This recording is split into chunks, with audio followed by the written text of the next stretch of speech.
At number 10 is Tigra, first appearing in her own Marvel comic book called The Cat in 1972. This superhero just doesn't get the spotlight very often. Considering she has been a member of the Avengers in the past, it would only make sense that she might appear more prominently in more recent issues, or even MCU movies. But sadly, her most recent appearance was in a supporting role in Avengers Academy between issues 1 and 39. Tigra's powers began as an experiment by Dr. Joanne Tumalo, who gave her powers attached to her costume, and in this form she was simply known as the Cat. But down the line is when she eventually mutated into Tigra, a human-tiger hybrid, through a mystical ritual. She was then bound to a race of humanoid cat people from the Middle Ages, which she could then transform into on command from her human form, using the cat's head amulet. She's a pretty cool hero, so I wonder why they haven't really brought her back in any big way. Maybe they found her too similar to DC's Catwoman, who knows. Next up at number 9 is Stingray, an oceanographer turned superhero who builds his suit in order to explore the depths of the ocean. He helps construct an underwater city covered by a glass dome which he uses to try and grow food for mankind. He first appears in Tales to Astonish number 95 in June of 1967, so he's just on the cusp of the golden age. Just about. This guy is no doubt an older Marvel creation, and if you haven't heard of him, you may not be alone.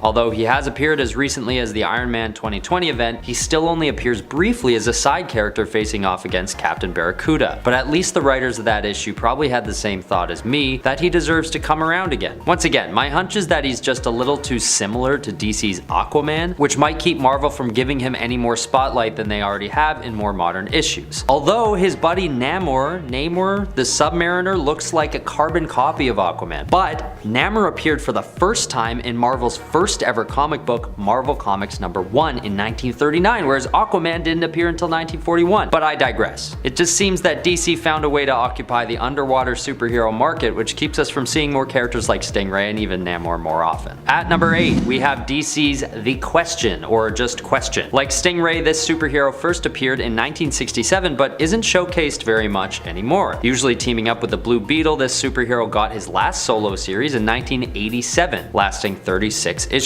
He originally had the secret identity of Vic Sage, but was later reimagined in the 2006-2007 miniseries 52, and his protege, Renee Montoya, takes over the mantle. This character is just a good old-fashioned fighter, only really having abilities in martial arts and I guess sleuthing since he's a journalist by trade, but he's just got such a simple and cool film noir kind of look, and it would be cool to see him in a lead role again. Again though, his abilities and look are strikingly similar to Marvel's Chameleon, so maybe by holding back on popularizing this character too much, they're just avoiding butting heads with their competitors. Once again, it's hard to tell. Okay, at number 7, we've got Marvel's Dominic Fortune, or Dominic Fortunov. This character is not only old in terms of his first appearance in the comics, but the character himself is aged to the point where it's known to be one of his biggest weaknesses. First appearing in Marvel Preview number 2 in 1975, this superhero needs a comeback for the sole reason that he's just a guy. He doesn't have any powers, but fought in World War II and always seems to be getting caught up in assassination attempts and weird odd jobs. Like one time when he had to babysit 3 drunken actors in Hollywood for a weekend and had to call the cops on them after things got out of hand. And after that, Fortune actually gets recruited to the Avengers by Nick Fury in 1959. He's just a good old-fashioned human superhero who runs into human troubles and stays in his lane, but ends up getting the opportunity still to support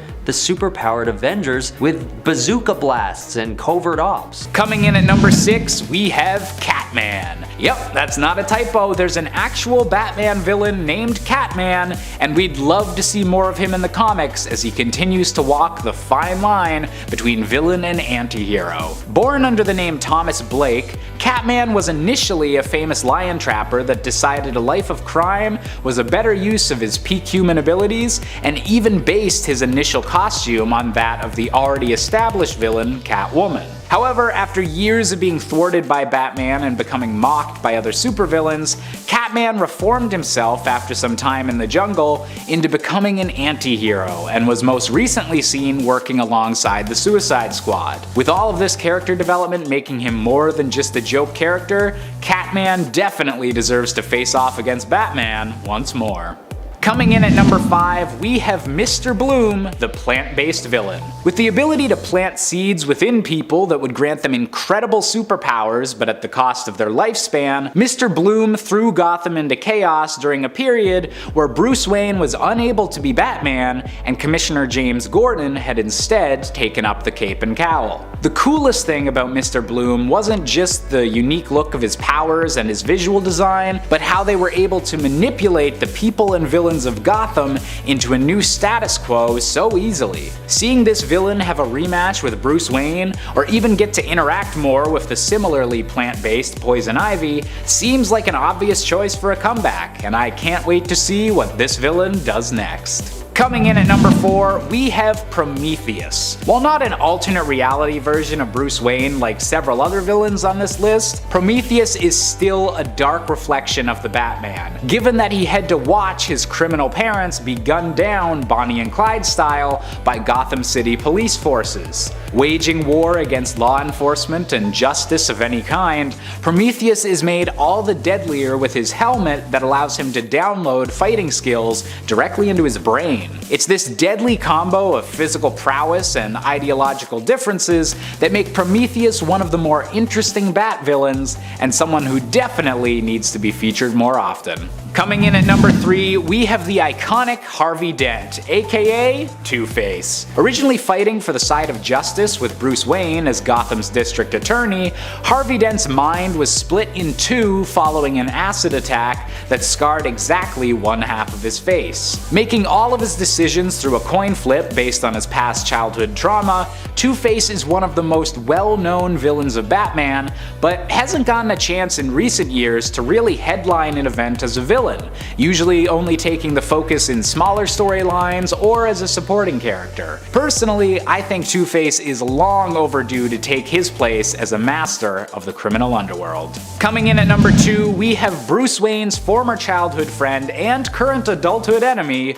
Hush. Born under the name of Thomas Elliot, Hush as a child was one of the first people to inspire Bruce on his road to becoming Batman. However, Thomas Elliot was a deranged child, wishing to have his family's fortune for himself and killing both of his parents to have it. After traveling the world and training to become a warrior, Hush adopted his supervillain persona and allied himself with the Riddler to rid the world of Bruce Wayne, organizing many of his enemies and even allies against him. And while the villain has appeared several times since, it's been a while since we've truly gotten to see the master manipulator Hush at work. And finally, coming in at our top spot, we have the Phantasm, aka Andrea Beaumont. Originally debuting in the animated film Batman: Mask of the Phantasm, Andrea Beaumont was Bruce Wayne's first love, the girl he almost considered abandoning his mission as Batman for before the mission had even begun. Unfortunately for Bruce, Andrea and his relationship was forced to an end by the death of her father, causing Andrea to begin her descent into becoming the vengeful spirit known as the Phantasm. As a villain with an incredibly cool design and a very personal connection to Batman, the Phantasm has been only recently seen in the comics, and definitely takes my top pick for the villain that most deserves another storyline. In at 10, Sin Eater. Stanley Carter's parents were addicts who ended up falling in love with each other. Stanley's father, though, later died, leaving Stanley's mother pregnant and alone. Stanley's mother was sent to a rehabilitation clinic, and Stanley went to be raised by his grandparents in the Ozark Mountains. Stanley's grandfather was a zealous pastor who reveled his son and took it out on Stanley. After Stanley's grandfather died due to a rattler bite, this congregation held a sin-eating ritual for him, and young Stanley presumably saw a Sin Eater, a masked hermit who would eat fruit placed in the corpse of someone's body to take the dead sins for himself, because you know that's not gonna screw up a child's development. Stanley ended up joining the NYPD and became a detective after growing up, having multiple instances of executing criminals, particularly drug traffickers, including his own partner. This is where he really became the Sin Eater, a maniacal serial killer and probably one of Spider-Man's scariest foes with no powers, but with the MO of killing anyone who sins. The Sin Eater's first victim was actually his own lover, police captor Jean DeWolf, whose death attracted attention throughout all New York City, including their friend Spider-Man. The Sin Eater had stolen DeWolf's purse, creating a precedent of taking one personal object for each of his victims, and this object would usually have to be associated with the victim's sin in some way. It's probably going to be a loose way, but yeah. And 9. Atrocity. Introduced and only seen in the Spider-Man game Spider-Man Edge of Time from 2011, Atrocity was created after Anti-Venom went into a blind rage, accidentally knocked Otto Octavius and Walker Sloan into Walker Sloan's gateway. It was like a time gateway. The three fused in the space-time continuum. I tried getting Taylor to put this on a list for ages, so I'm gonna put it here because holy damn, this is one hell of a villain that I want to see come back. Atrocity would occasionally attack Peter Parker or Miguel O'Hara with its teleporting tentacles throughout their journey in Alchemax's building, until it eventually revealed itself and attacked Peter Parker. Atrocity was defeated but would later appear again, attempting to kill Peter Parker at the same time the CEO is fighting Miguel O'Hara. Peter manipulated Atrocity into attacking electrified pillars, stunning it. Peter took this opportunity to remove those tentacles and send them through the time gateway. These tentacles were also used to drain the Alchemax CEO of his powers. After both Atrocity and the CEO, who is revealed to be Peter Parker, were vulnerable, they were knocked into the gateway together simultaneously, resetting the timeline. This absolute monstrosity is able to teleport through time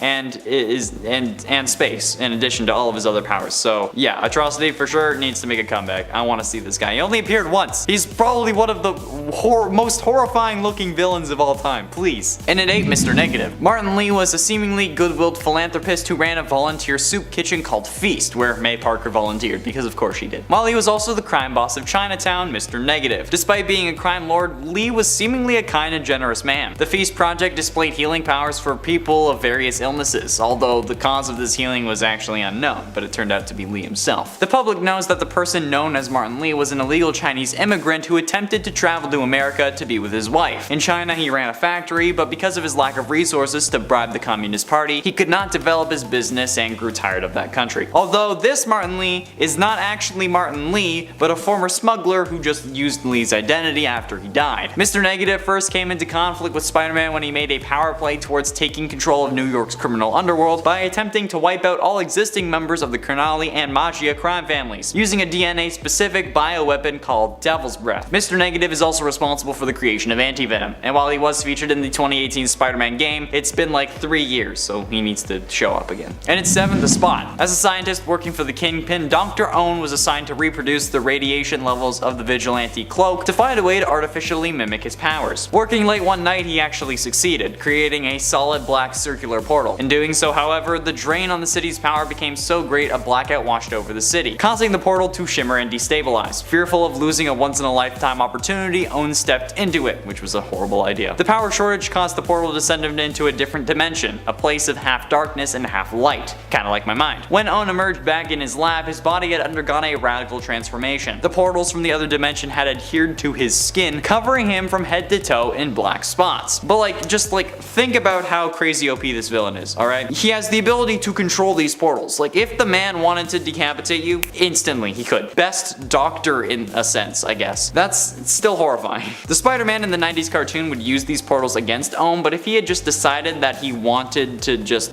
destroy him, he could have, and Spider-Man would have had nothing to do. So yeah, I want to see him make an appearance again, somehow. At number 6, we have DC's Dr. Fate.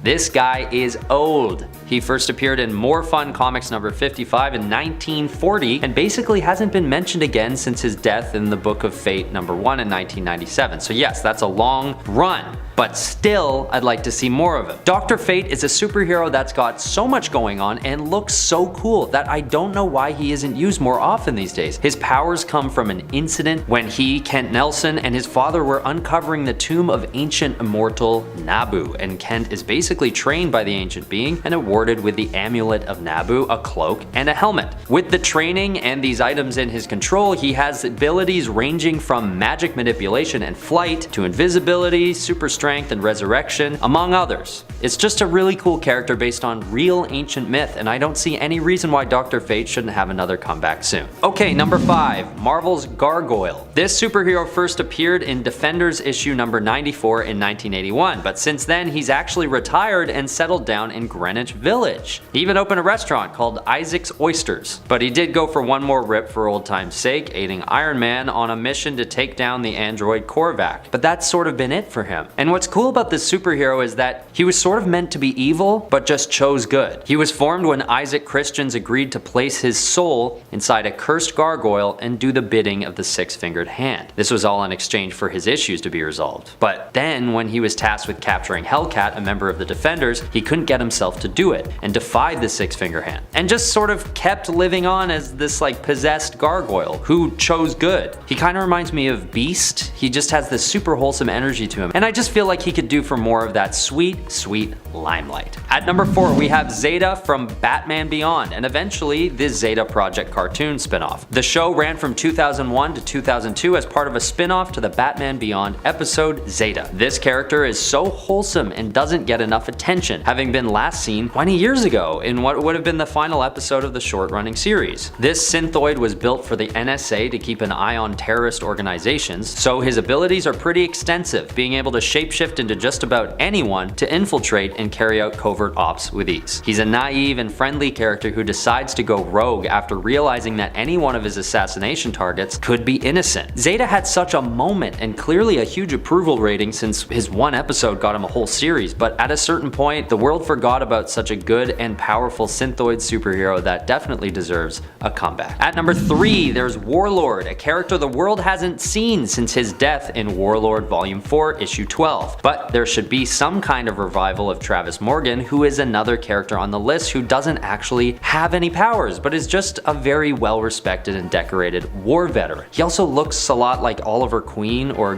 Green Arrow, which could have had something to do with it. They sort of acknowledge this when they finally meet in the same comic, and all of the Seattle underworld mistake Warlord for Green Arrow and attack him on sight. But whatever the reason is, Warlord's legacy deserves to be acknowledged with another appearance of some kind. I mean, the lore behind the character is that in past lives he's been Sir Lancelot, D'Artagnan of the Three Musketeers, and Crazy Horse, among other legendary warriors and soldiers. He's just a great human character with, might I add, a really cool costume and some badass accolades to boot. Bring him back. Okay, at number 2 on the list, we've got Komodo. This superhero really was a flash in the pan, only appearing on and off for a few years and having her legacy end with her powers being stripped for a time until they're restored again by Cloud9 and Hardball, but that's sort of it. And I think the last time she's been seen is in the Fear Itself storyline, which wrapped up in 2011, which is 11 years ago now, believe it or not. But this character needs to reappear in some way. The superhero was first created because Melody Kusama lost her leg in a serious car accident, and none other than Dr. Connors from, yes, the Spider-Man series, decides to endow her with the regenerative powers of a lizard. Well, not only that, of course, she actually turns into a lizard fully and at will and gains super strength, speed, agility, stamina, all that good stuff. I think this story is a good one to retell because who doesn't love a good story where someone confined to a wheelchair is able to not only walk again, but fight crime and be pretty damn good at it. Okay, last on the list is just my personal favorite, arguably obscure superhero 3D Man.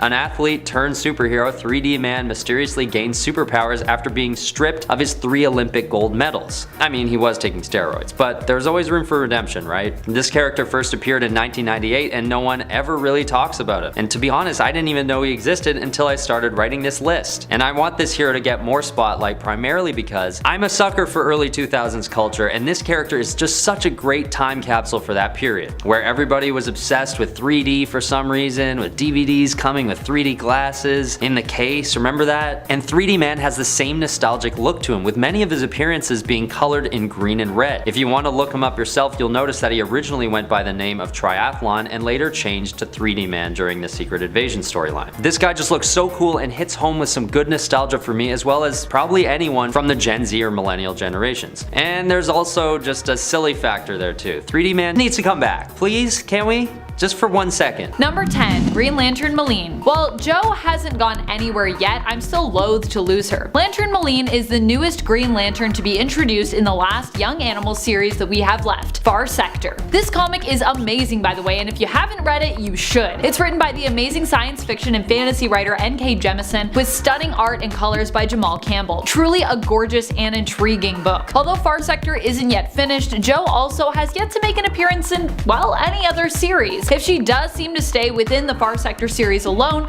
we need to find a way to get her into some other books. This is a character whose story needs to continue because it's just so good. Admittedly, this is also a creative team I will be sad to see possibly disband. Number 9. Rockslide. So Rockslide just passed away in the comics, with us losing him in the Ten of Swords event, starting off in Creation. We then got to mourn him in X Factor issue 4, which is part 2 of the story in the event. But even though he just left us and we got some closure and grieving in, as well as a weird, twisted replacement version, I already find myself missing Rockslide and wanting him back. He was one of the often referred to as next-gen mutants, and I always felt like Rockslide never really got his fair due when it came to his development and stories. Yet he was such a cool character. Although I know not everyone can be resurrected forever, I hope that the mutants do find a way to bring him back and to fix this whole resurrection issue in the long run. Who else could we possibly be losing in Ten of Swords, never to return?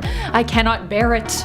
Number 8. The Nova Corps in the MCU. Nova Corps didn't even get an on-screen death in the Marvel Cinematic Universe. We simply heard of the entire Nova Corps death in passing, which is honestly tragic because if we don't somehow see them return, it means that we'll never get a Nova. Considering that the MCU could be heading in the direction of Young Avengers when it comes to changing up their hero roster in the near future, and perhaps we could even get a Champions team with Ms. Marvel joining the MCU, it would be cool to see the Nova Corps somehow return. Maybe at least a few of them survived? This would likely be crucial in order for us to get any of the Novas that we know and love from the comics. Number 7. The Spectre. The Spectre is a hero slash neutral figure slash sometimes villain that has recently been reduced to supporting roles and pop-up appearances in the comics. In the comics, the Spectre is back to being Jim Corrigan, but I also just miss when the Spectre was fallen Green Lantern at the time, Hal Jordan.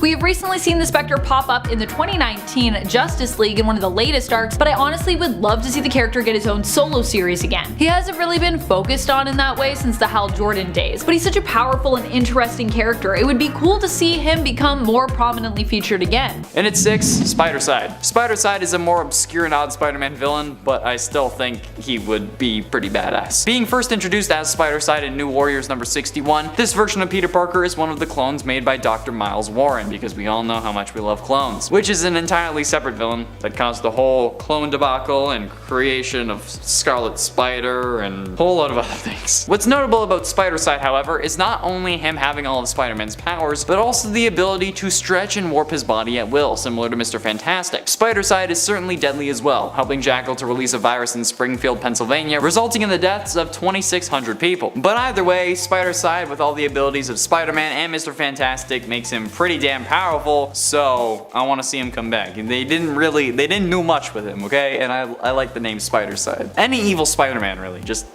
bring me more. Halfway through into number 5, Red Goblin. After the collapse of S.H.I.E.L.D., the Carnage symbiote was secured in the Lockbox, a privately run vault at the bottom of the Atlantic Ocean. Agents Crane and Coleman infiltrated the Lockbox and stole the symbiote, delivering it to their employer, Norman Osborn. Yeah, you see where this is going. After receiving the symbiote, Osborn bonded with it to become the new Carnage, hoping that it would be the key to regaining his Green Goblin persona. While the symbiote initially seized control of him, Norman offered to teach it more nuanced and sadistic ways to kill, an offer that the symbiote eagerly accepted. The fact that you know more sadistic ways to kill people than a freaking mad symbiote is a whole other topic though, dude. The symbiote turned over control to its new host, restoring his appearance and purging his body of the nanites, preventing him from augmenting himself with goblin formula. Osborn used the symbiote to kill Phil Urich, and after pretending to be mortally wounded in a rematch against Spider-Man as the Green Goblin, unveiled his new partner by transforming into the monstrous Red Goblin.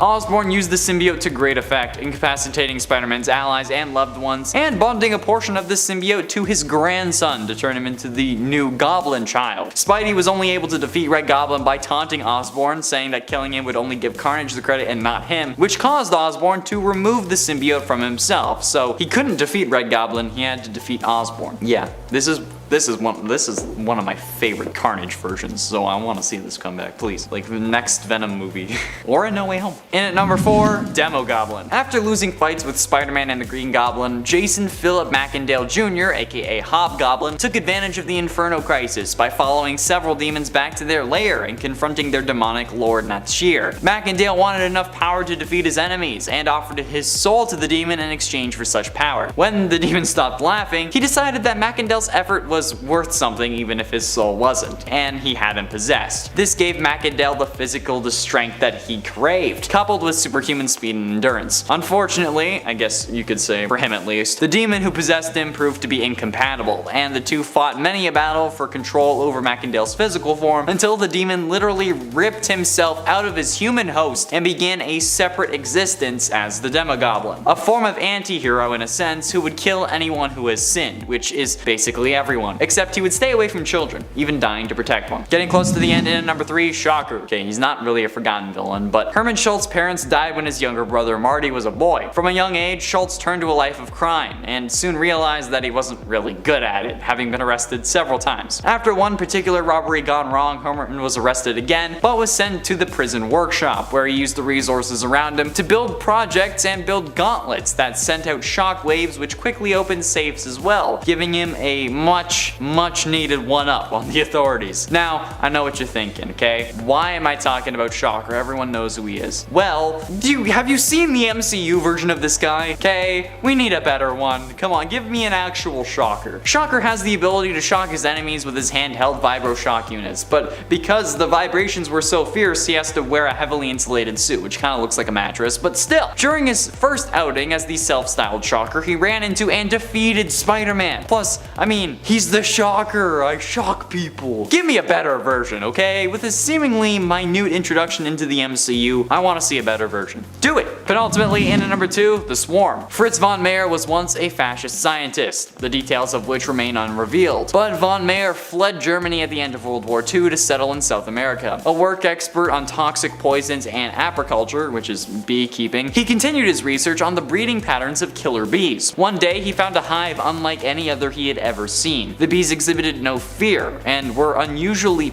passive, and seemed to have a highly developed sense of intelligence. Believing that a nearby meteorite bombardment had somehow mutated these bees, von Meyer built a device that he hoped would reawaken the bees' killer instincts so that they could serve him. However, when they were no longer passive, they began to swarm all over von Meyer, killing him. In the midst of his death, though, his consciousness was shredded, dissipating into the swarms of bees. Thus, von Meyer became an aggregate being, like a living embodiment of the swarm. Kind of like Spider's Man, but with bees. This is probably one of the weirdest but most fascinating villains I've ever seen, and certainly deserves a comeback. However, not as much as number 1, but I gotta admit, being named Fritz and then having your agony possess a whole load of bees, that's getting too close to FNAF for me, okay?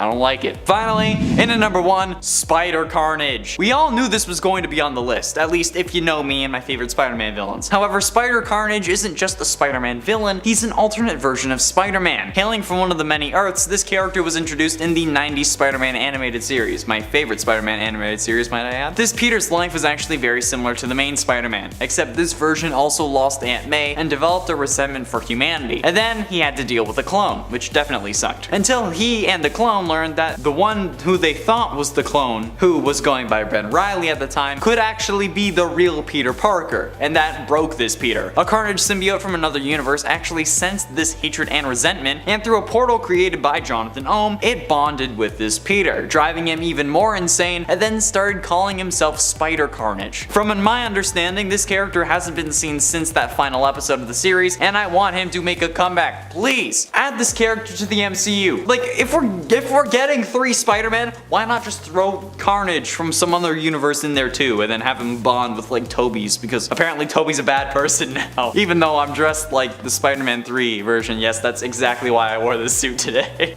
specifically for that reason, but yeah. Kicking off the list at number 10.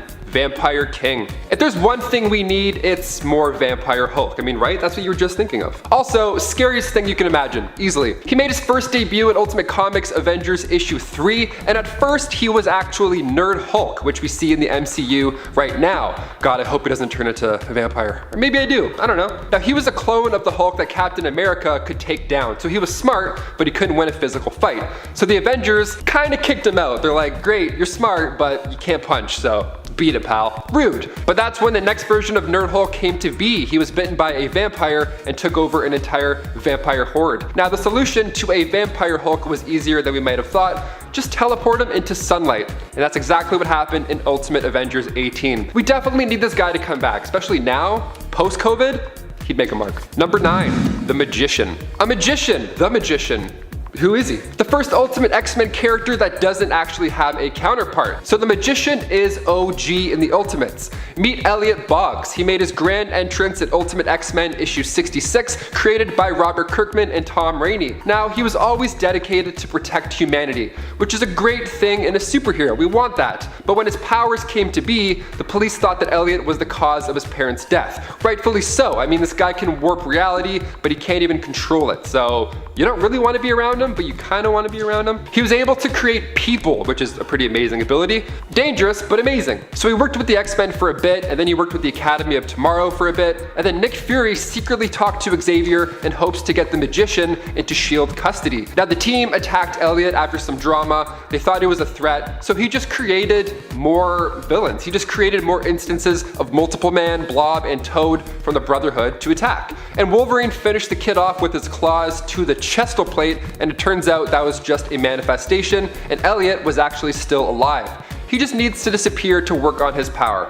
Fair. Where are you now? Is it good? Come back. I don't know. And before we continue on with this list, if you want to go ahead and give this video a thumbs up, that would be awesome. It's really helpful for our channel. You guys are the best. Thank you so much for your constant support. Let's get right back into this list. Number 8. A teen mutant. This next one is a one-off. He doesn't have a name, so we're just going to refer to him as Teen Mutant for now. He doesn't last too long. Now at first, he looks like a regular kid. There's posters on his wall. He's got Wolverine on his wall, which is cool. He reminds me of me a little bit, you know. And the caption says, "Be different." So he took that advice maybe a little bit too far. So he wakes up, he's ready for school, he's looking for breakfast, and his mother is just nowhere to be seen. Only a pile of her clothes remains on the ground. So he calls the cops. Just kidding, he didn't do that. He just went to school after leaving a note. Don't do this, kids. Don't do that at all. On the way there, he sees a collar on the ground, again by itself, just clothing laid on the sidewalk. What's going on? Now finally, he sees people, so he's not going crazy, which is a relief, but I bet he wishes that he was crazy, because he had this neat ability where people just don't survive being close to him. He hears it from the guy in the poster, Wolverine himself, when he finds him ducking out in a cave. So what happened was, when he hit puberty, this teen, he developed a specific mutation that radiates a series of toxins and acid-like poisons, which wipes out any organic tissue and just turns it into vapor, turns it into mist. The number of the day that he ended up taking out just because he hit puberty was 265.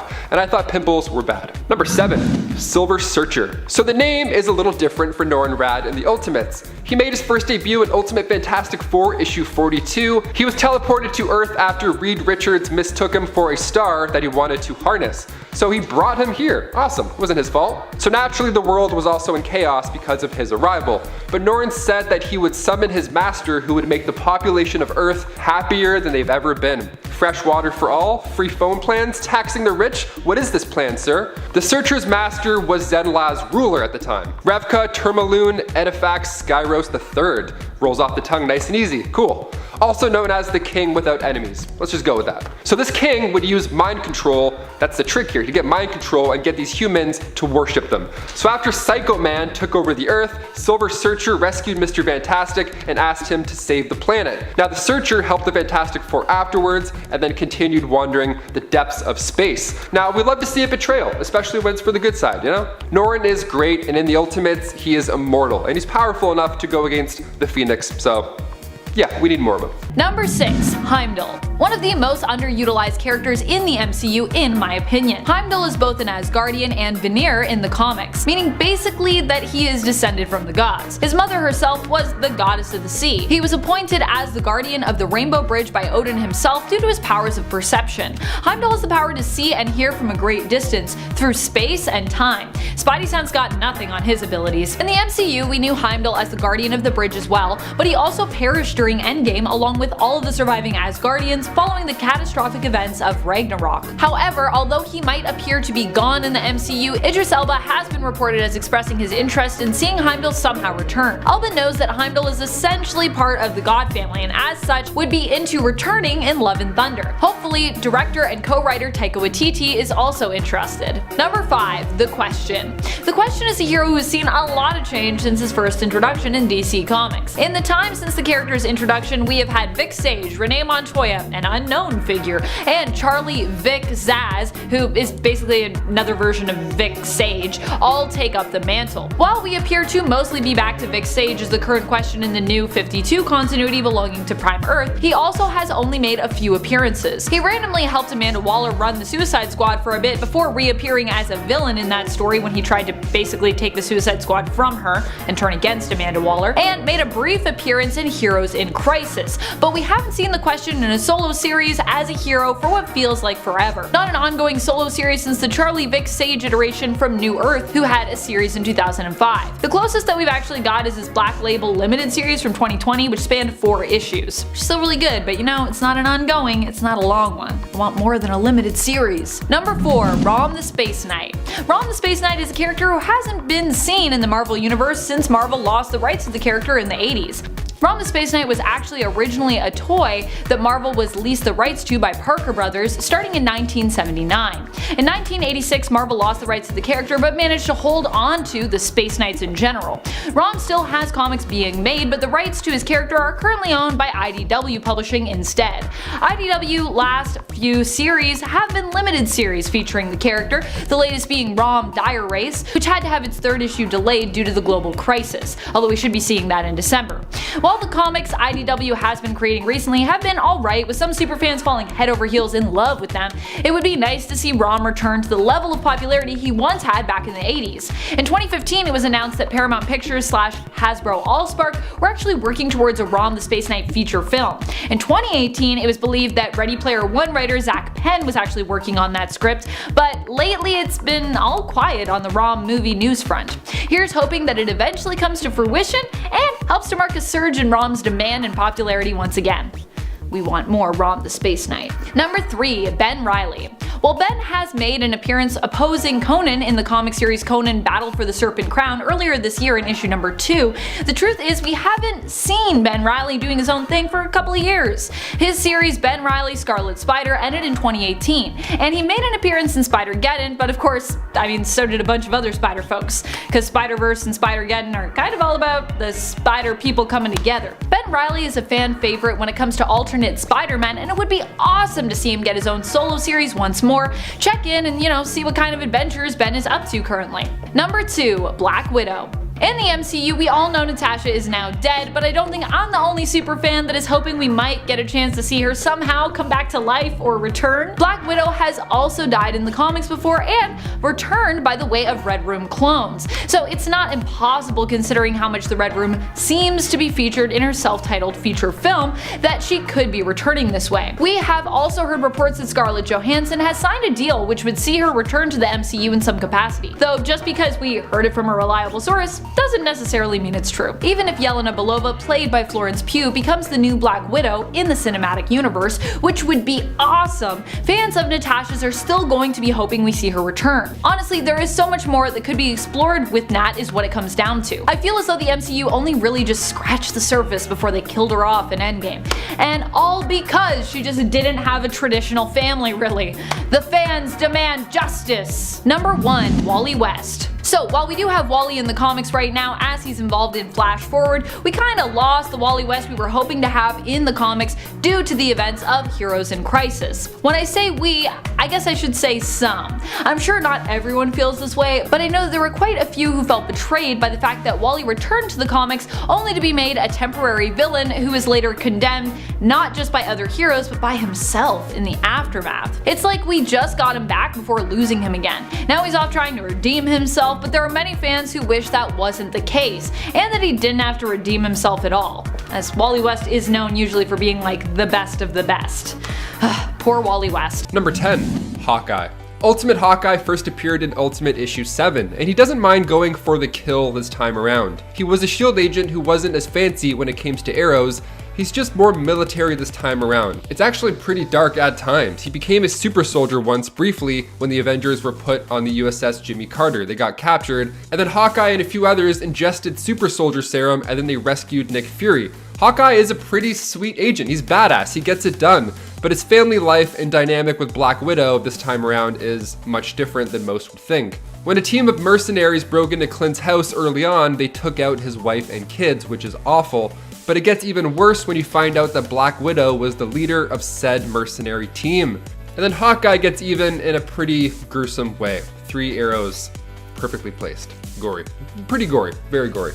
Number 9, Nick Fury. When he entered the Ultimates and Marvel Team Up issue 5, Nick Fury would soon take over as director of S.H.I.E.L.D. And his first plan was to bring back the Super Soldier program, which actually resulted in the creation of Ultimate Captain America and Ultimate Hulk, etc. His origins are pretty unique. I mean, he fought for the US in World War II, and tragically he was taken by force to be the next test subject for Project Rebirth. When he was injected with this new serum, it gave him super strength, and in turn, he freed himself and other prisoners and busted out of there. So now he's got quite the power behind those punches, and Ultimate Nick Fury is way cooler than our 616 Nick Fury because he was designed to look like Samuel L. Jackson, so it's really no contest. And before we continue on with this list of Ultimate Heroes, if you want to go ahead and give this video a thumbs up, that would be awesome. It really does help our channel out a lot. I'm not going to waste any more of your time. Let's go right back into this list. Thank you so much. Number 8, Nightcrawler. Kurt Wagner made his Ultimate debut in Ultimate X-Men issue 7. Now his origins here had him growing up in the Weapon X program, and he was trained to become an assassin from the start. He had a pretty dark upbringing, and in turn he would have these bad pockets with the X-Men. Like Warren and Dazzler were a couple, but Kurt also liked Dazzler, so he kidnapped her? Okay. And the team was like, hey, so we're going to put you in a coma now because that's not cool. We can't really do that. And then he came back and he apologized. The dust was settled. No hard feelings. Okay, sure. He joined Colossus' X-Men team with Dazzler and Angel, by the way, so it was definitely fine. Kurt wasn't all bad. He was actually kind of funny, I mean, as a character, because sometimes he would use the Danger Room with Angel to reenact Pirates of the Caribbean instead of, fighting bad guys. So already this version is my kind of guy. I mean, minus the kidnapping part, of course. Him and Angel were tight because they couldn't hide their mutations, so they ended up being best of friends. So they fought pirates together, chased the same girls, they're living the mutant dream in a way. Not bad. Sadly, Kurt was killed by Magneto's ultimatum wave, and it got a lot of other X-Men killed as well. So it's dark, it's nice, and then it's dark. That's the Ultimates. Number 7, the Hulk. First appearing in Ultimate Marvel Team Up issue 2, he's still big, he's still angry, but this time around he is gray. Okay. Now before this, however, Bruce Banner wanted to be just like Captain America, back before he was the Hulk, back before he was big and strong. So at Cambridge University, he was committed to duplicating the Super Soldier Serum with helps of Nick Fury's Super Soldier blood. So he used it on himself, and honestly, already I'm a fan of Bruce Banner more. I mean, the Hulk hasn't even been created yet, and then Nick Fury, the first Super Soldier, gathered the best genetic engineers to recreate the serum, and Bruce was luckily amongst them. So Bruce actually thought that he figured this thing out, but again, he wanted to be like Cap and he wanted to stay quiet, so he tested this new serum out on himself, and then he ended up becoming Ultimate Hulk. Later on, Bruce decided to make even more serum, so he mixed Super Soldier Serum again with this new Hulk serum, smashed them together, injected himself, so now Super Soldier Nick Fury actually made Banner the Hulk in this timeline. That's a cool sentence right there. Number 6. Loki. Making his first appearance in the Ultimates 2 issue 1, Loki Odinson was much more powerful here. He has the ability to shuffle time and space, as Thor simply puts it. In the beginning, Loki would fight alongside Thor and Balder. They were the Warriors 3. Now his mother was a prisoner of Odin and asked him to bring her the Norn stones, but while he was stealing them, he took out his brother Balder and of course was banished to Asgard afterwards. Now Loki can literally warp reality in the Ultimates. He can retcon history into anything he wanted to. He could create these events that just never happened, until he was depowered by Odin, of course. Now even after he was depowered, he was still able to put up quite a fight as our normal Loki. Now I want to see more Warriors 3 with them. Like, I would watch a show with just those 3 any day. It's probably gonna come, realistically, at this rate the Marvel's going at. Number 5, Iron Man. Making his first appearance in Ultimate Marvel Team Up issue 4, Ultimate Iron Man has some medical issues as well, but it's much more bizarre this time around. It's not his heart that makes him unique, it's actually his brain. Now he was born a genius, of course, and he was also one of 2 twin boys, the other being Gregory Stark. Now Tony originally wanted to start his own business with his current girlfriend Josie Gardner, but after so much pressure from his father, he decided to join the family business, and Josie ended up leaving Tony because of this. She was like, oh, I thought we had a thing? Okay, see ya. Then 6 months later, Josie tragically passed away in a plane crash. Now the plane crash was orchestrated by Mandarin International, which was a company that used to work with Howard Stark earlier, but cut ties. Drama. So Howard wanted Tony to put all that pain into work for the company, but Tony was like, you know what, I think nanotechnology is where I'm going to put that energy. So after his father's passing, Tony then had to fully take over the company, but by then he was a troubled celebrity, he was an alcoholic, and things got even harder for Tony when he was diagnosed with an inoperable brain tumor. So he mixed his biotech with armor and he bought himself some time. Now Ultimate Tony Stark's tumor was actually an Infinity Stone growing in his brain, so with the nanotech body and everything, it just made him stronger, so much stronger. So this gave Tony the ability to transfer his consciousness between other machines. He's actually friends with his brain tumor in this world. His name is actually Anthony. It's a little boy. It's like a separate living hallucination boy. Totally normal.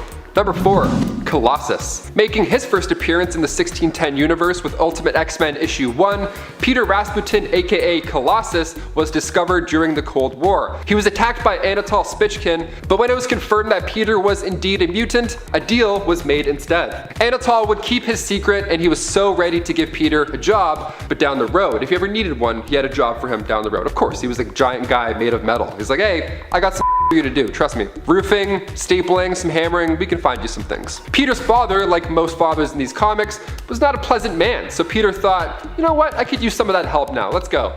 And then he went back to Anatol because the thing is, Ultimate Colossus had thick skin, literally he was made of steel, but he wasn't strong enough where it really made a huge difference. I mean, sure, drywall is easier to punch through, but it was heavy. Like imagine wearing a skin suit of metal. The Tin Man probably had insane calves, but it wasn't until Anatol introduced Peter to this drug called Banshee, and that's where he got the strength behind those metal mitts. So now Colossus, on narcotics, was taking on these jobs, these super strong tourist gigs, and at the age of 19, Peter was picked up from Big Boris, a Russian mafia boss, and then he worked with him for 10 years. So he just joined the mafia for 10 years from 19 to 29.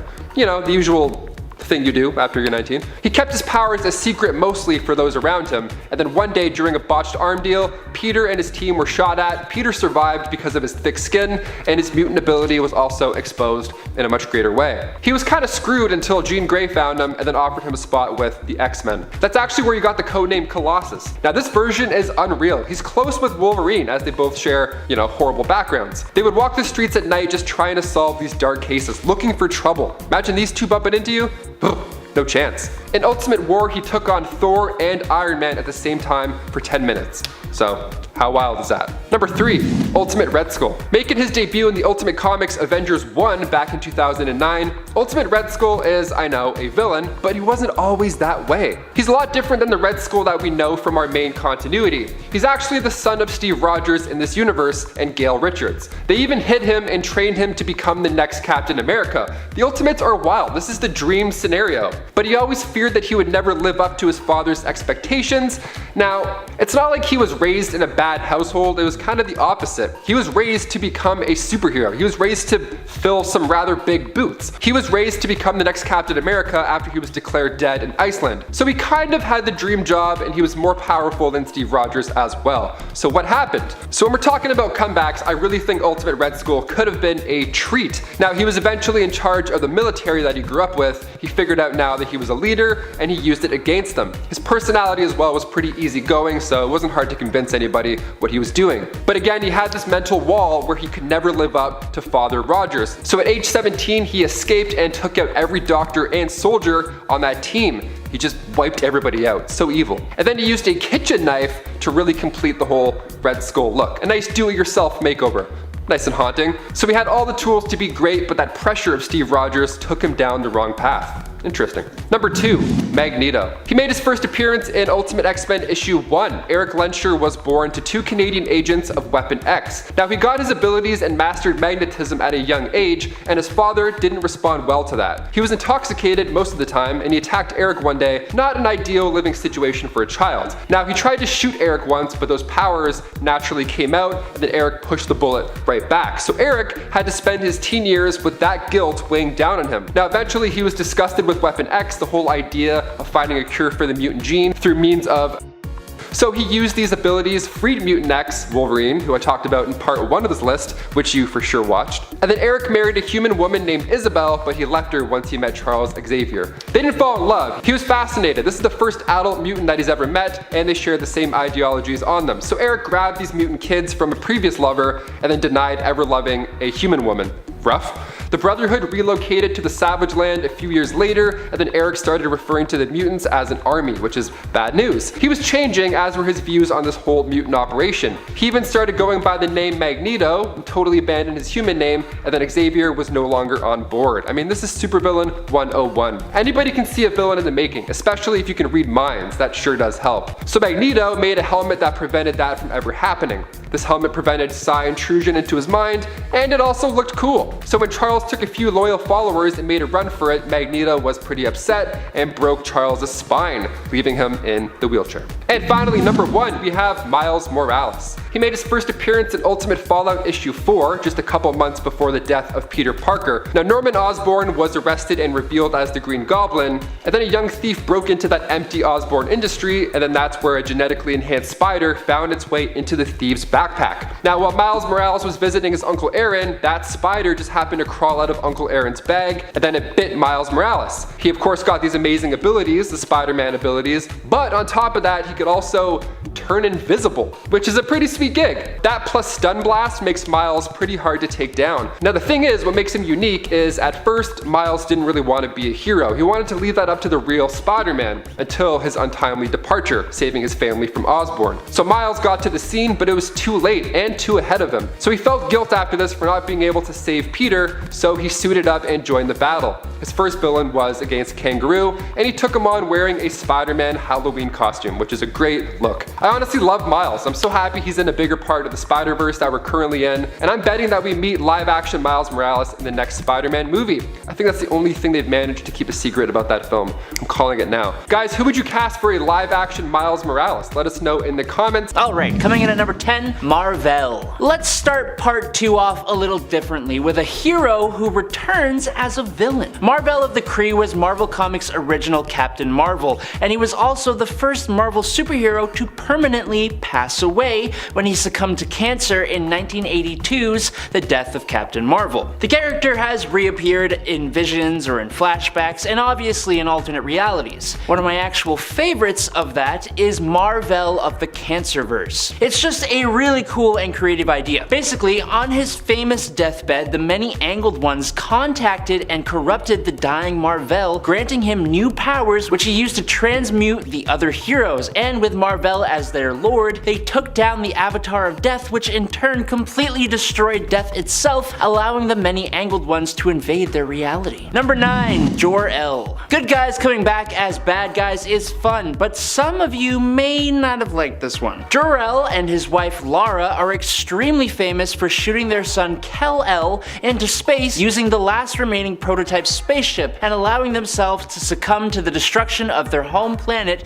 Krypton. Kal-El landed on Earth, grew up as Clark Kent, and became Superman. Well, in Superman Volume 3, number 32, we are introduced to a villain known as Mr. Oz. And just to ruin the whole point of Jor-El's sacrifice and kind of the whole mythos of Superman, it turns out that Mr. Oz is Jor-El. As Krypton was crumbling away, Jor-El was whisked away by a mysterious force. Who was Dr. Manhattan? Shh, don't tell. He was brought to Earth where he crashed in a war-torn nation where Jor-El was forced to witness the atrocities of man. Jor-El adopted the moniker of Mr. Oz and began manipulating certain events from behind the scenes to try and, I don't know really, make humanity good, I guess? The surprising reveal was not expected, but it wasn't really welcome either. Number 8, the Red Skull. Okay, so there are a few times the Red Skull has reappeared over his comic book life. Actually, there's a lot. But I want to move over to the MCU for this one, because when he just happened to be a floating wraith-like being chilling on Vormir in Infinity War, I actually verbally went, what?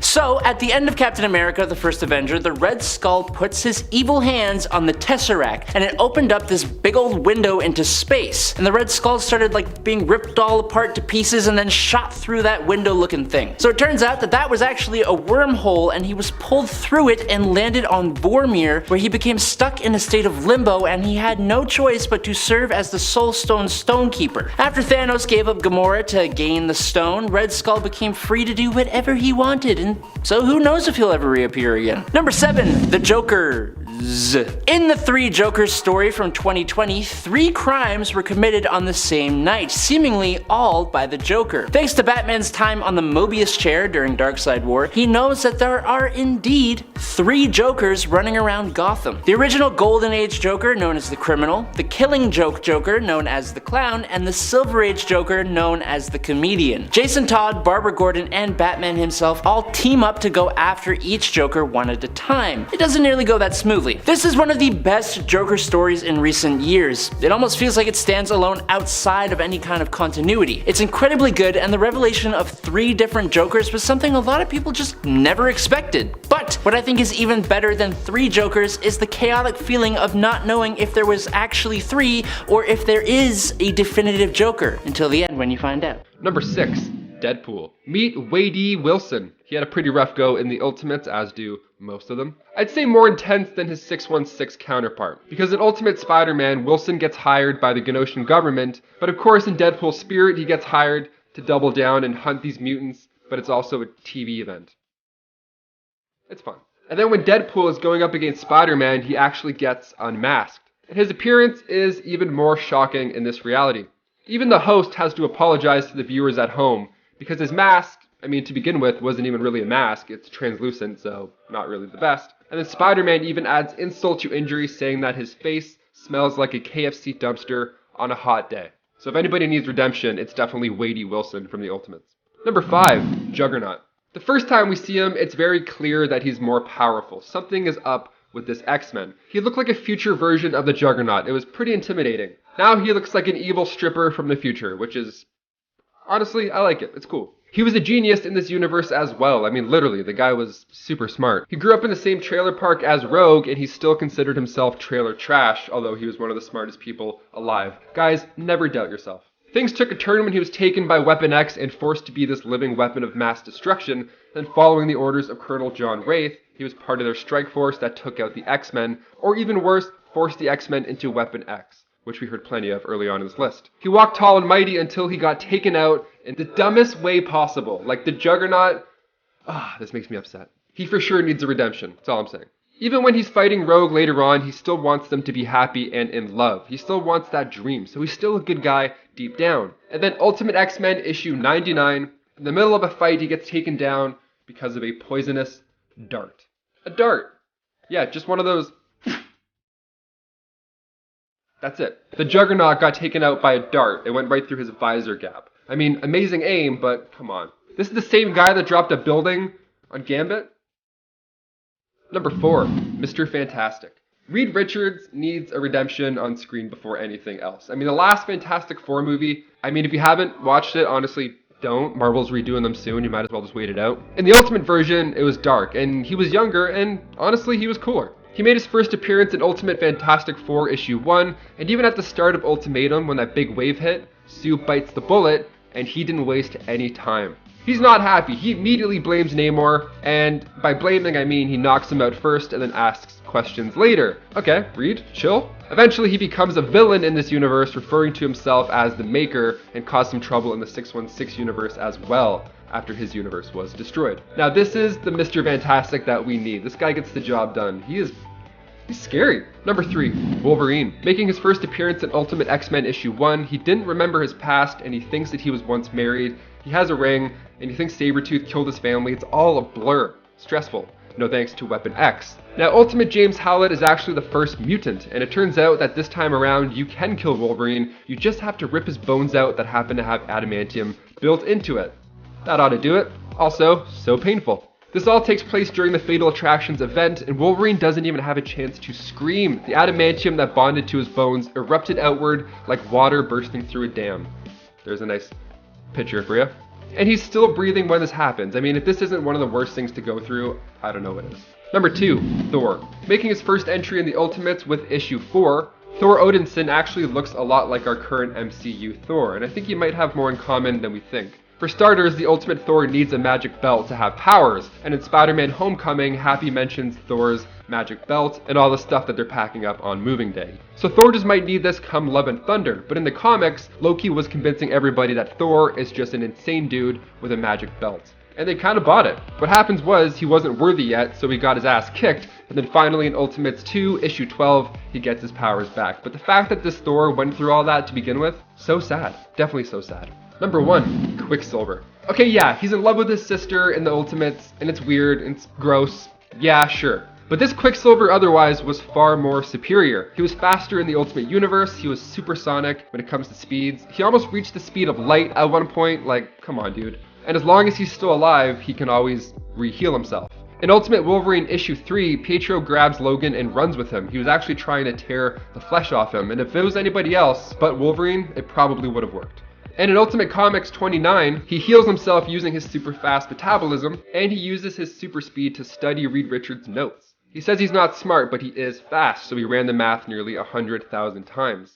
That's insane. Alright, number 10, Anti-Monitor. During the events of Forever Evil, the crime syndicate of America of Earth 3 invades the Prime DC universe, escaping the threat of their complete destruction back on their homeworld. For almost the entire comic event, the CSA all allude to the threat that destroyed their home and just how terrifying it is. The threat itself even makes a cut in the universal barriers just trying to make its way into the Prime universe. After the CSA have been defeated in an awesome fight with Earth's villains, Superman speaks about how the threat they spoke of has to be Darkseid, and he begins preparing for Darkseid's return. But for us readers, we get to learn that the true enemy the CSA were running from was actually the incredibly powerful Anti-Monitor, who had destroyed almost all of Earth 3's reality. It's a cool reveal that leads straight into Darkseid War. Number 9, Ultron. Ultron is a villain that really just pops up over and over as he constantly reinvents himself in different ways. Now, one of his biggest reinventions was when he created an Age of Ultron, which became the name of the 2013 crossover series. Here, he finally achieved his goal of taking over the world. He created machines to hunt down anyone who failed to submit to his rule, with only a small group of heroes surviving and trying to oppose the mad Ultron. He was finally brought down by a program planted in his design by his creator, Hank Pym, after a time-traveling Sue Storm and Wolverine warned Pym of the future threat Ultron would pose. There is also his whole character arc in the MCU's What If animated series as well, which was honestly really cool to watch, and I did not expect it to go the way it went. Number 8, Armless Tiger Man. You may be wondering who the heck Armless Tiger Man even is, and you know what?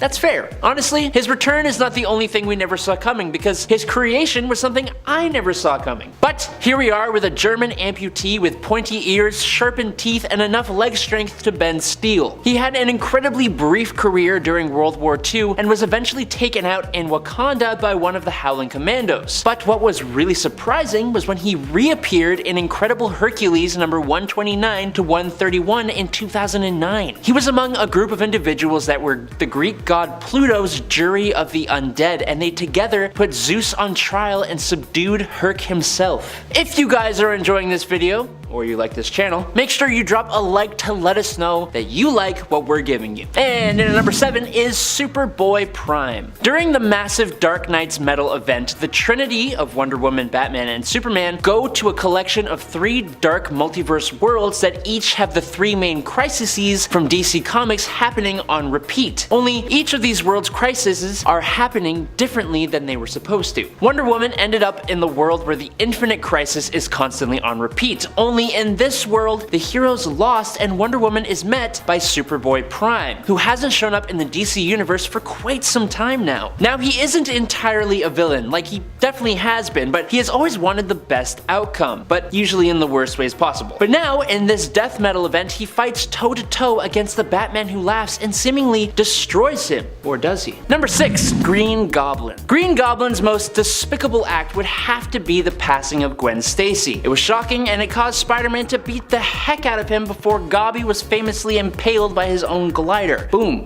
Done. The end. Well, no. Little did anyone know that Norman Osborn was in fact alive and devising a master plan that he hoped would ruin Spider-Man forever. His goblin formula apparently gave him powerful regenerative abilities which allowed him to survive the impalement, and Norman fled to Europe. Osborn manipulated events from the shadows to have Peter Parker believe he was in fact a clone, and that Ben Reilly, who was a clone, was the original Peter Parker, eventually revealing himself and taking down Ben, who sacrificed himself to save Peter. I hope that wasn't too confusing. Riley's body disintegrated, proving that Peter Parker was in fact the real Peter Parker and Spider-Man all along. But by this point, everyone had truly accepted that Green Goblin was just out of the picture. Number 5. Doc Ock. Another interesting take on the return of a villain. Doc Ock is near the end of his life, but you never really stop being a villain. So, in an incredibly surprising twist, he figures out how to swap minds with Peter Parker. So now, Doc Ock has seemingly defeated his #1 foe and defeated death itself, as he now inhabits Peter Parker's body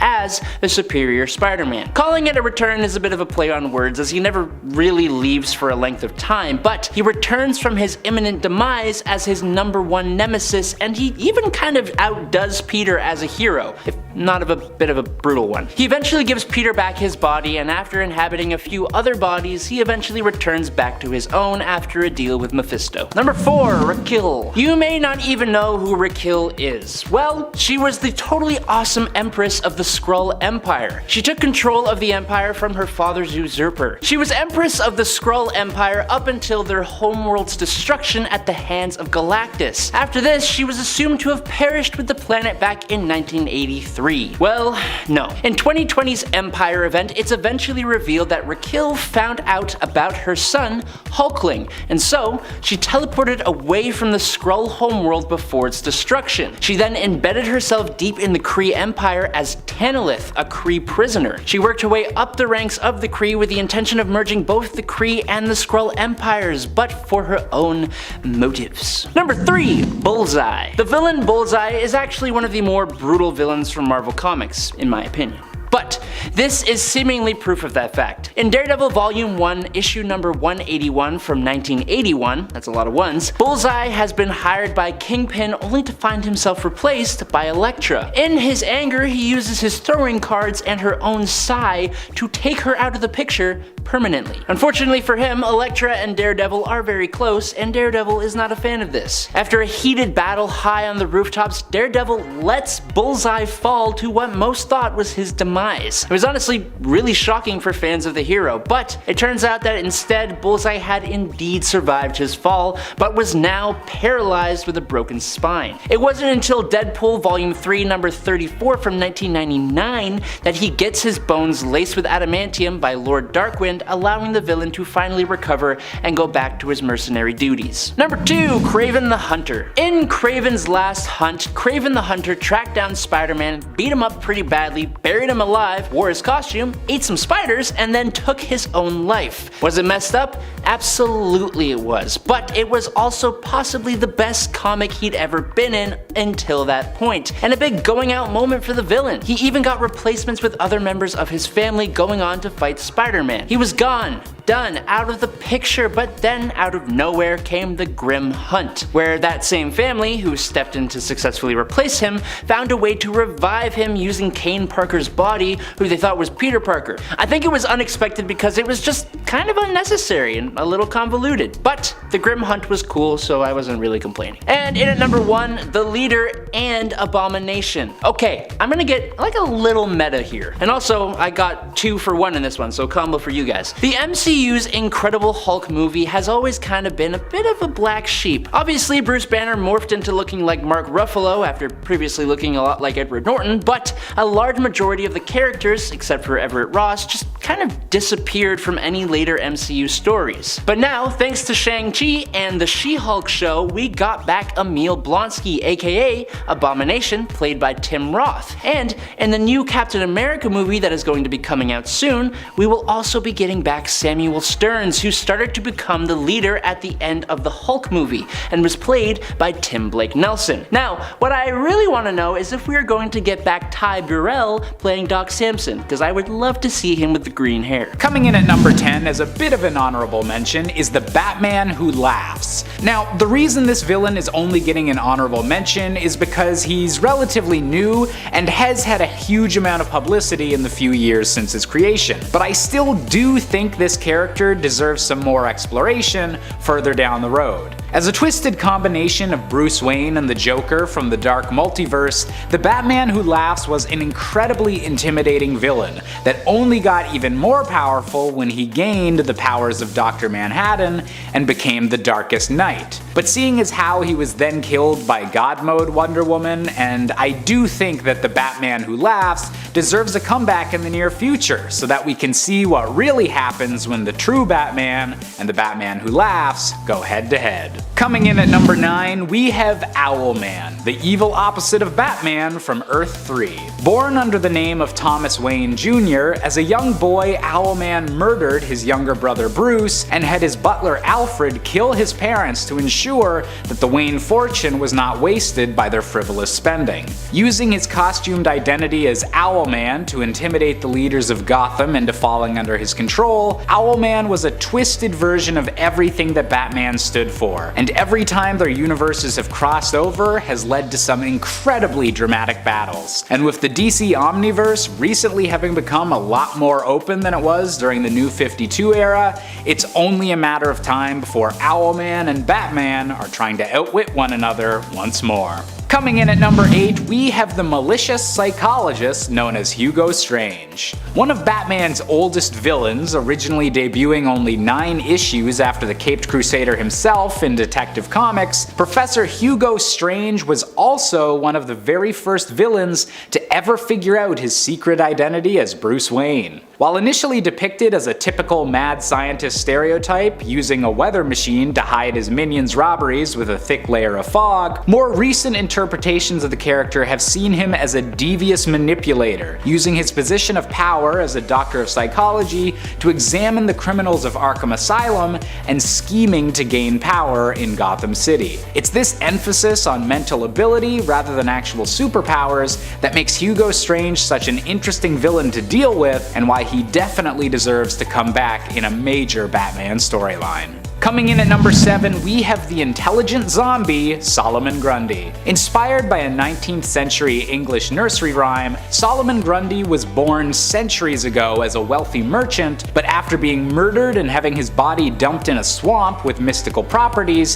he's now cursed to constantly be resurrected with slightly different properties each time. Usually being depicted as an incredibly physically strong zombie, Grundy is also incredibly resilient to both magic and physical damage, meaning that every time he's faced by either Batman or Superman, they need to figure out a clever new way to defeat him. Solomon Grundy has always been a dependable muscle for other villains throughout the years, but it would be nice to see him take more of a starring role in an upcoming Batman story. Number 6, Uranos. The Eternal known as Uranos first ever appeared in Marvel What If number 24 in September of 1980, in a story that explained the origins of the Eternals. Now in this story, Uranos is trying to convince his brother Kronos that the Eternals should use their massive amounts of power to take over the world. He believed the Eternals would best fulfill their duties if they exterminated both the deviants and humans on Earth, all life outside the universe, and then imprison the Celestials, but his brothers Kronos and Oceanus disagreed, sparking the Eternals' civil war. The war culminated in his defeat and banishment to the planet Uranus. Surprise though, this isn't actually what happened.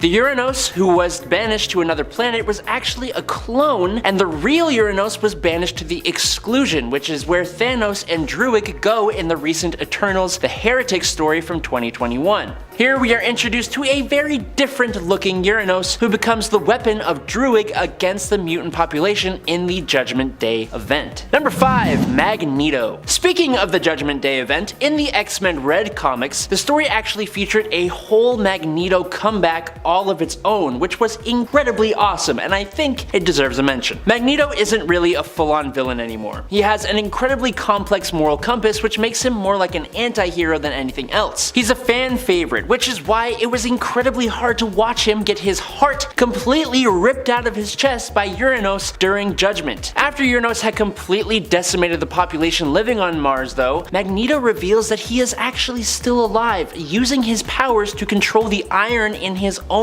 blood to keep his blood flowing. He used his power to carry on surviving without a heart. It's completely insane and totally awesome. Number 4, Doctor Doom. In 2009's Fantastic Four number 566 66, Dr. Doom reveals that he had actually learned everything he knows from one incredibly powerful reality warping villain called the Marquis of Death. Doom also dropped the little tidbit that the Marquis would be showing up. Only when the Marquis did show up with his new apprentice, he was less than happy with the progress Doom had made on Earth, and he attacked. The Marquis warped reality, made Doom think he had won, then snatched the victory away, set him on fire, turned his heart to stone and his blood to acid, then sent him back in time to the Pliocene age to be eaten by megalodons. The Marquis goes on to fight the Fantastic Four, almost beating them, and then, when the Marquis is on his last legs, his apprentice shows up and straight up slaps and destroys him, but not before revealing that he is actually Dr. Doom. Dr. Doom survived being eaten by a megalodon, gained enough power and dark magic to completely change his form, he became the Marquis' apprentice again, and even defeated Uatu the Watcher so he wouldn't be discovered. All of that to get his revenge and finally defeat the Marquis of Death. Number 3. Vulcan. We're going back to the X-Men Red story yet again. I'd say I'm sorry, but I kinda love this story, so I'm not. How everything happens is still being somewhat explained, but what we do know is that Vulcan is being used as a pawn on a chessboard by Abigail Brand, the director of S.W.O.R.D., which is like S.H.I.E.L.D. but in space. So basically, on the planet Mars is a mutant population called the Iraqi, and they are pretty combat focused. They decide who makes up their governing council with trial by combat. Well, when Vulcan made a play to make it onto that council in issue 3, he was very much defeated. Like, it seemed like he passed away. But it turns out that Abigail Brand either resurrected him through the mutant resurrection protocol or helped heal him, as in issue number 9 of the comic, he shows up out of nowhere again and is essentially challenging the Empress of the Shi'ar Empire, believing himself to still be their emperor like he was all those years back. Number 2. Starro. Sometimes when villains return, they don't always go back to their villainy, and they don't always come back in the way you might expect. The intergalactic conqueror known as Starro has been an enemy of the Justice League for years. He has given them a run for their money many times, and since he's been around so long, he has danced around with his morality. Well, Starro was eventually defeated and he pretty much perished. Sort of. Batman seems to have taken a part of this giant starfish and put it under his care to assist him and the Justice League with its incredible psychic capabilities. This new creation is called Jarro, and he is awesome. Starro himself isn't actually completely gone, as we find out a bit later, but Jarro just wants to make his dad, aka Batman, proud. He even dresses up as a Robin to try to be the best Robin ever. It's fantastic. And in at number 1, Sinestro. Sinestro is Hal Jordan and the Green Lantern Corps' greatest enemy. He was imprisoned in the Central Battery on Oa during the events of Emerald Twilight, where Hal Jordan went completely bonkers. In a last-ditch effort to defeat him, the Guardians released Sinestro in an attempt to stop Hal Jordan from destroying the Corps, and their battle was brutal. It eventually came down to a bare-knuckle fistfight, and Sinestro drove Jordan to go over the edge and snap Sinestro's neck, taking him down permanently. But this is a list of returns. So, in a later retcon, it was revealed that the Sinestro that Jordan snapped was really a light construct, and that Sinestro and the Parallax entity were actually the ones responsible for Hal Jordan's descent into villainy. So now, all the Hal Jordan fans can rest assured their hero is still squeaky clean. And honestly, a really cool return for a really awesome villain.